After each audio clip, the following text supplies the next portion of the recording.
Hello, welcome to the A to Z Migrations. Get the step-by-step solution, how to export Thunderbird emails to Outlook, using A to Z Migrations for Thunderbird to Outlook. Firstly, go to our official website and download the application. After downloading the tool, you need to install it on your PC.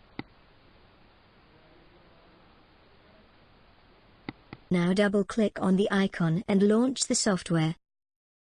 After that, click on Add File button, and here you can also browse the Mbox file.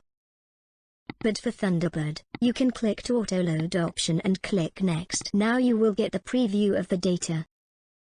In this window you need to go to the Export option. Now an export window will open on the screen. Here you can select the folders in the export option like PST.